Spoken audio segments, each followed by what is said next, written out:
Is this the future of portable cassette players? This is the FIIO CP13. Now, is it really the future though? That's the question I've been asking myself since I've got this fever, this retro fever, when I realised cassettes were making a comeback, and then found, in fact, cassettes have never really gone away. In fact, they've been making a comeback for some years. So in my lifetime, I've had 3 Walkmans. Now, none of them were actually Sony Walkmans. Back in the 80s, I had a budget Seisho, which was like this. That's not the actual unit, but it's very similar, and it's going to feature in a later video. And then later, I had an FIIO unit, which I don't have just now. And then I finished off my cassette playing career with one of these. A Panasonic. What model was this? An RQ-SX25. It was a brilliant little unit. And yet, here we are with the FIIO CP13. So what gives? Well, I couldn't find my classic Panasonic, which I knew would have issues. After all, it's more than 30 years old. It's guaranteed that the internal battery would be a dud and the belts would probably be weak, if not completely destroyed. So I decided to spend my own money on the CP13. Yep, as is usually the case on this channel, I review products that I buy. So you can be sure that I'm not being swayed by any paid reviews. And that's why I got the red and silver model here. I love it. It's so vibrant, it just screams, look at me. I mean, this was quite plain back in its day. I mean, it's very slim, although it looks massive. It's actually quite a bit smaller than the FIIO. So what's the CP13 like? Well, let's start with unboxing. We'll rewind back to that. Let's have a look at the unboxing. So this is the CP13. I've shown the blue one on the case. And I've got this edge open just to make life a bit easier, but I have ordered the red and silver one. And I have to say, it's actually a pretty nice bit of packaging. Feels quality. It's what you expect from FIIO. This would make a lovely Christmas present for someone. You're going to open that and they're going to think, wow, this isn't some just cheap Chinese thing. This is quality. Most of the writing on the back is in Chinese, but it's a really nice quality product. It's got a little 3D barcode thing there. It's got a red dot on there to signify it's the red one. And box-wise, let's just open this up. It's a pretty nice quality box, has to be said. It's got a black inlay there, so we'll slide that out. Which way does that come? This way, I think. Okay, that's the box empty. Mostly cardboard packaging, which is actually pretty nice. You have a little barcode thing here. I suppose it's a quality control thing of some sort. There is a warning card, which basically tells you just expect there to be a little bit of noise, crackle and hiss from cassettes, just the way they are. Now, obviously, poorly recorded tapes and vinyl records may also have background noise as well, so that's kind of a little bit of FIIO just covering their back for anybody that's not old enough to remember that cassettes weren't always perfect. So we'll put these bits to the side.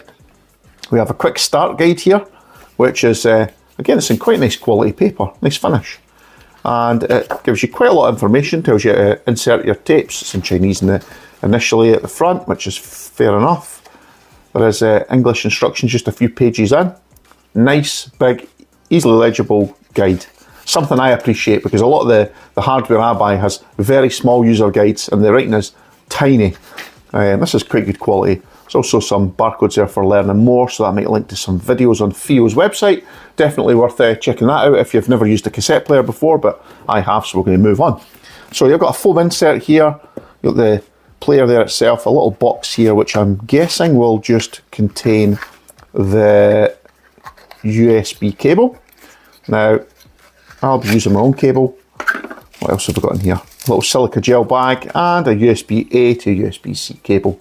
It's okay quality, not super good, but it's okay. Put that over there. Next up, we have this. We'll just put this to the side because what else is in the bottom here? We have a little warranty card included, which hopefully you will never need. And finally, as some reviewers have called it, we have a screen protector. It is technically a screen protector. There is no digital screen, but as I'll show you just now when we open this, it's got a nice little sleeve here to get this, and you have your lovely aluminium constructed unit. And the only weak piece on this whole thing is that there, the plastic glass lens. So if it had been actual glass, it would have been a lot more sturdy, obviously prone to possibly smashing, but plastic can scratch, so you have a little screen protector you can put over there just to stop it getting scratched, because this is aluminium, it's painted aluminium, it should last pretty well. And I have to admit, the unboxing experience was actually pretty nice. You know, you open this up, it's going to make for a very nice present for someone, I think on Christmas, a birthday, you know, someone who likes a little bit of audio, wants to try something different. So there we have it. Moving on from the unboxing, what's the CP13 like to hold? Now, looking at the cassette player itself, I really like the build quality of this. There's no visible exposed screws, which will make tearing down very difficult in future. It looks to me, unless the whole thing is fitted from the inside, which it clearly isn't, it's plastic construction in there, I think that it's either push fit with this top bit fitting on, or the whole back panel might lift out and you have to get like a suction cup and pull that off if you can get one, but it's probably not the easiest surface to connect something to.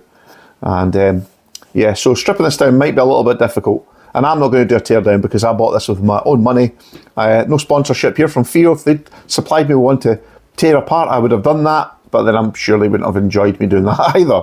So what do I like about this? Well, the first thing, I like how it's finished. It's got some really sharp, not sharp edges, but it's got, you know, straight edges, firm right angles. But then on corners, it's got slight chamfers there. It's just nicely rounded. It feels purposeful.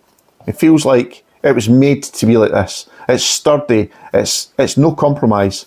The buttons on top, those are, I don't know if they're plastic construction as well. They're actually metal construction, just like the rest of the unit. And they have a real chunky feeling to them.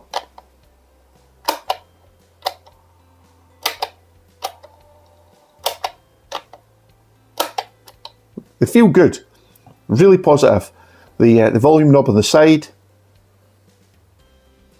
it's got a really nice soft touch to it, I have to say. You've got the little status LED indicator for charging, and you have the USB-C port for charging, and you've got your audio cable out option there. It feels really good. To open it, you've got a little lip here that you can put your finger in. It just pops open. Feels pretty good. And inside, you can see inside this a little bit. You can see the motor there. Apparently flywheel's in underneath somewhere. And you can see the read head there. You could check out that model number. But it's been mentioned before, it's pretty much the same hardware that's in all of these Chinese manufactured cassette players. It's not super high quality, but actually the sound reproduction of this is pretty nice. Moving on from the unboxing, what's the CP13 like to hold? That's easy. It feels expensive, if a bit basic, but mostly it feels really solid. Now it's a bit tricky to open the cassette door itself, but it's a solid clunk when it opens. These modern cassette players all have rather basic guts inside them. They can play, they can stop, they can fast forward, and they can rewind. And that's about it for the mechanical bits. The last of the personal stereos had extras like, you know, auto reverse, and they had, you know, different Dolby features on them, and soft touch buttons, all that kind of stuff. Now, also, let's not forget that the CP13 doesn't have any Dolby noise reduction, which was pretty common in all the devices from the 80s and the 90s. So, if you're going to be playing new cassettes, that probably won't be an issue. But if you're going to listen to my older cassettes, that might be an issue because you won't have that Dolby functionality. You also won't have the functionality for chrome or metal cassettes.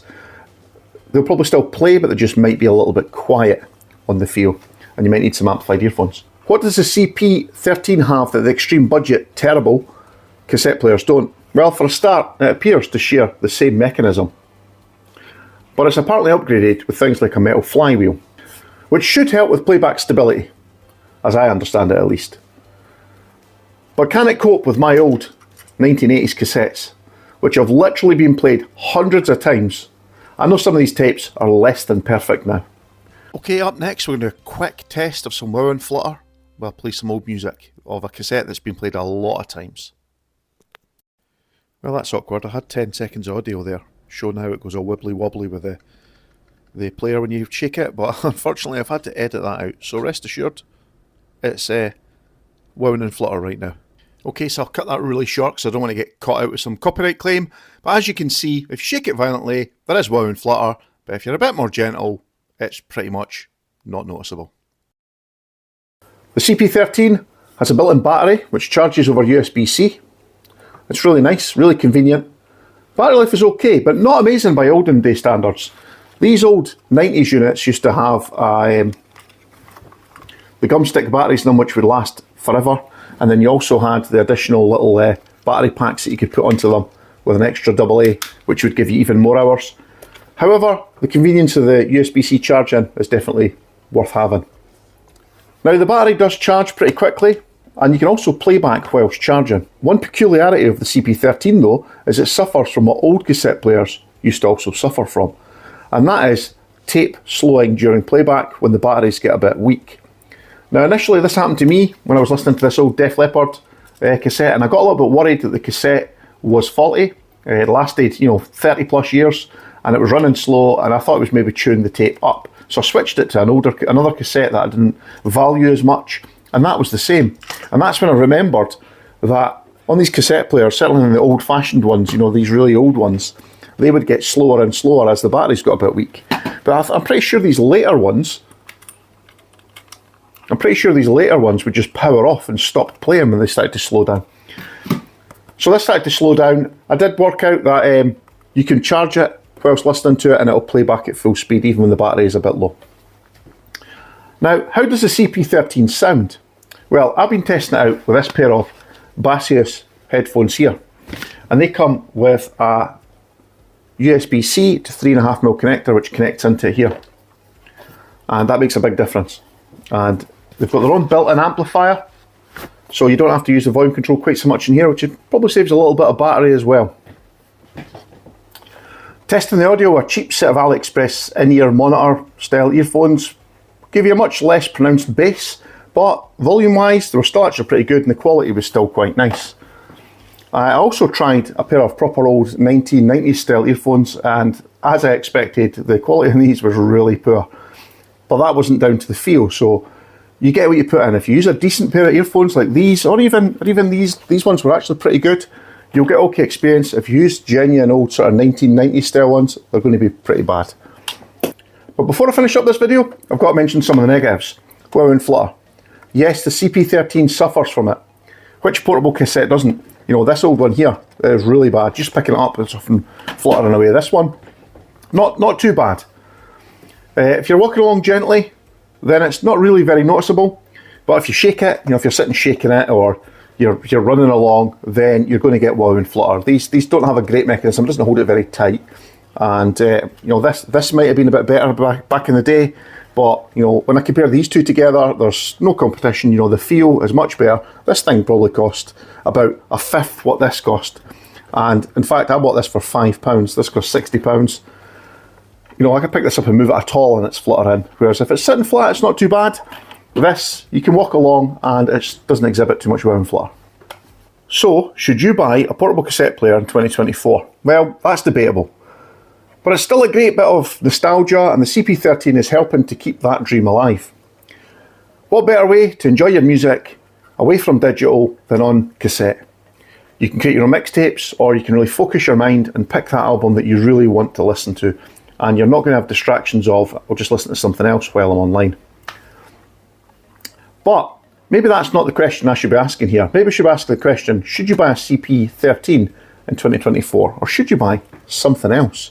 And that's going to be the feature of a later video.